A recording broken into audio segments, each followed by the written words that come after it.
All right, so now we need to create the files that we're going to use to send to the slicer for 3D printing. Let's get started. To do that, we're going to open up our bodies, and we notice we have we need to print 2 of these, 1 for each player, 2 of the middle one of the paddle, 1 for each player, and 2 of the handles. We also need to print 2 boxes in different colors.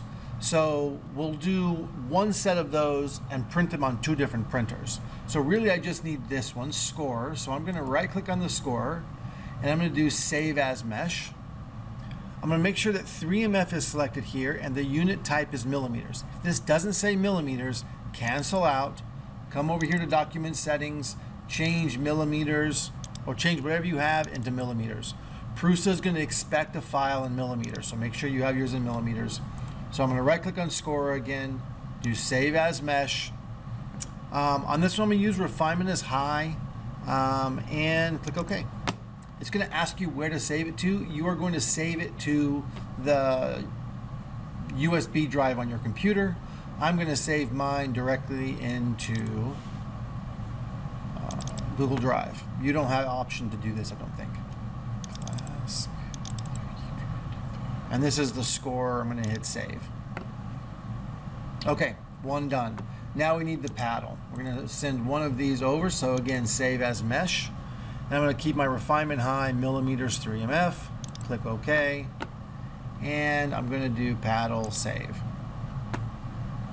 I'm going to right click on handle, save as mesh, make sure 3MF millimeters and high, and click OK. And save. Now I've got to do the the lid and the box ones. So I'm going to find storage boxes, and I'm going to do the left one, save as mesh, refinement high, 3MF, OK. Left storage, I'm going to call this one base. I believe that's what it is. And this next one, save as mesh. 3MF millimeters high, OK. And left storage top is fine, enter. Okay, I've gotten all those done. I am ready to rock and roll on Prusa. All right, so now we've got, we're ready for Prusa Slicer. What Prusa Slicer does is it creates the actual path that the 3D printer is going to follow to print it out on every layer. So it literally slices it into layers, and we'll see that in a second. To get started, we need to import an object. Before we do that though, let's just take a look. This is the print bed for the Prusa, so it looks just like it. If you click on the left mouse and hold it and drag it, you can actually rotate this left and right, up and down. It takes a little getting used to. When it's black like this or gray, it means you're looking at it from the top. When it goes clear like this, it means you're underneath looking at it from the bottom. So you can kind of orient yourself that way. All right, let's import some objects. So I'm going to go here, File, Import, and I'm going to choose the top one, which is STL-OBJ3MF. You're going to go find the file that you saved from Fusion. So they should be on the thumb drive for your computer. I have mine right here. I'm going to import 1 at a time. So I'm going to double click on handle, and it should bring it in for me. It says it's off. You can see it's way over here on the left. It's just weird that it does that. I'm going to hit this button here, which is the auto arrange button. It'll bring it to the center. And that looks good. So it's 70 millimeters tall, which is 7 centimeters, which is just what I want. And I'm just going to do that for all of them. So File, Import. And I'm going to bring over the base next. And I'm not going to fix it yet. I'm just going to bring them all over. Import. I'm going to bring the top over. Well, this might be a bad idea, actually. Let's go ahead and auto-arrange it and see what it looks like right now. So when I look at this, it looks... Oh, I see what's wrong. So there's a little bit of a problem here when I go to print this. I'll show you what I mean. I'm actually going to delete the handle and just work on the lid so you can kind of focus on what I can see. So if you notice here, I'm going to go ahead and hit slice now so we can see the slices it makes. This is what it's going to try and print. And the way it happened to come in, it has this big gap here. Let me show you. I'm using the up-down arrow keys, and I'm going down to go down each layer that the printer's going to print. So at this point, everything is totally fine. The printer's having no problem. To move left, right, up, and down to pan without rotating, hold down the mouse wheel like a button, and then you can move your mouse around to do that. But now, so far, each of these layers have been stacked atop another layer, which is all good. If I go up one more layer, notice it is going to have to print all of this out over air. And that is never going to work.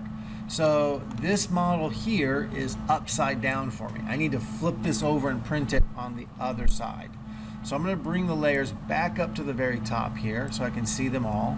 And then I'm going to come back over here. This is the sliced view, and this is the editor view. So this is where I can move stuff around. So I'm going to say, hey, you know what? I don't want this side facing the bottom. I want this big flat side facing the bottom. So what I'm going to do here is choose Place on Face, which is this icon. Whoop, I got to first check or select the object first. Place on Face, and I'm going to rotate it. I want this top face, and it just flipped it over for me. This will actually print really well. The other way would not print at all. So for everything I bring in, I'm going to check to make sure it's the way I want it to print. So let me do it over again. File, Import STL, and I'm going to bring over the handle. I'm going to auto arrange it real quick. And on the bottom here is solid, so that'll stick to the bed really well. That's nice. And then on the bottom here, everything looks good. It should print just fine. It'll have something to stack stuff on. So File, I'm just going to keep doing this. Import here, and I'm going to do the box base. I'm going to auto arrange it again. And yeah, I've got a nice flat bottom here, and it should, it should be able to print just fine like that. And then I'm going to do Control Z because I just moved the box around a little bit. I'm going to do File, Import, STL, and I'm going to bring in the paddle. Again, I'm going to auto arrange it.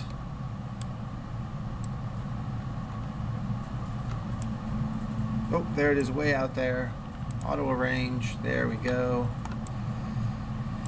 And I'm going to look at this one.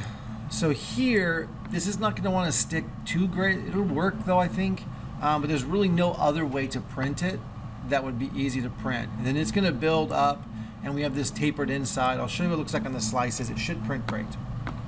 And then one more File, Import, STL, and we want the scorer. Open it, and then we're going to auto arrange, and this would be really goofy. This would be really impossible to print this way. It wouldn't stick to the base or anything. So what I'm going to do is put this flat end down. So I'm going to come over here and say Place on Face, and I don't want this side that has that little lip on it. I want the side that's totally flat. I want as much of my object against the bed as I can. I'm going to do one more auto arrange, and that's it. Now, we need to check some stuff. So we want to make sure that we're on 0.2 millimeters speed. You don't need much more detail than that. What that means is that every layer is going to be 0.2 millimeters tall. So that's how thick the layers are.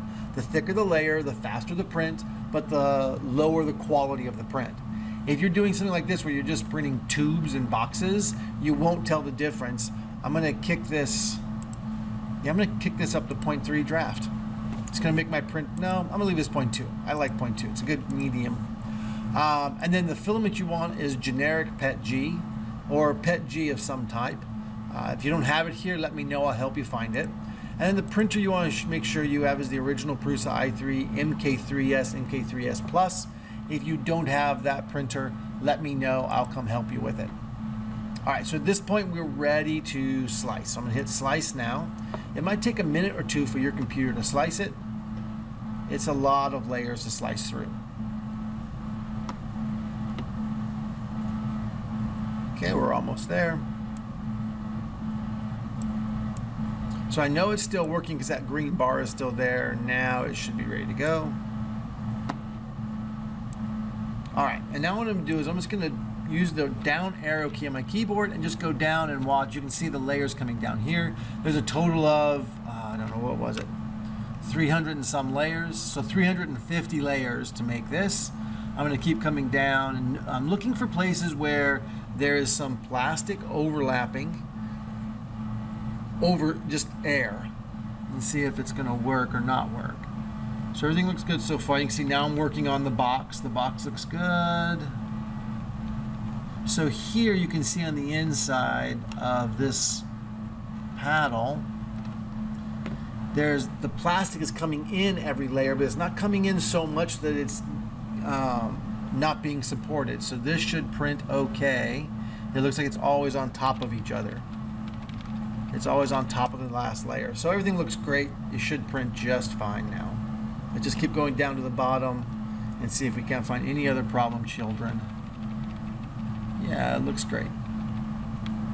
All right, so now what we need to do is go select, I'm gonna bring it all the way back up top, go select 2 printers with filament of the colors you want, take the SD cards out and come back.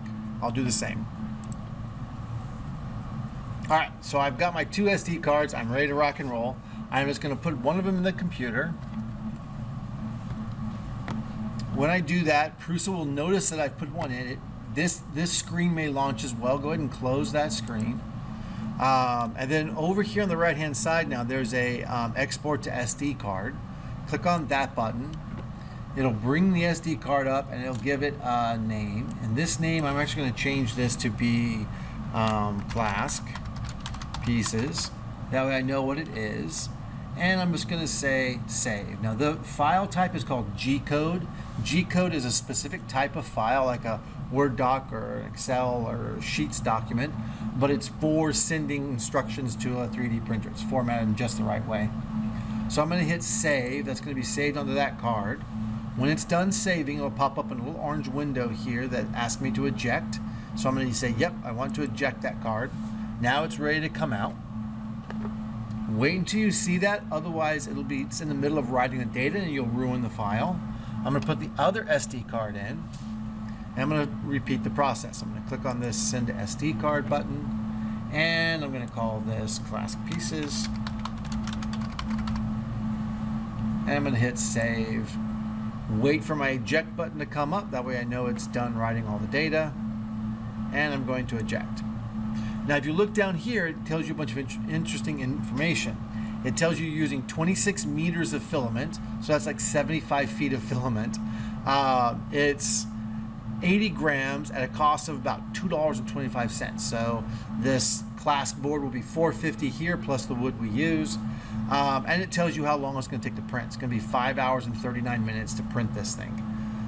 Okay, so I've got both my SD cards now. I've got them ejected in my hands. I'm going to go over the printers. Make sure that you clean the printing bed before you get it printing with alcohol and a paper towel. If you don't do that, your print may not stick well. And if you need any help printing, ask me, ask someone who's printed before. We'll get you up and rolling. Awesome. Best of luck.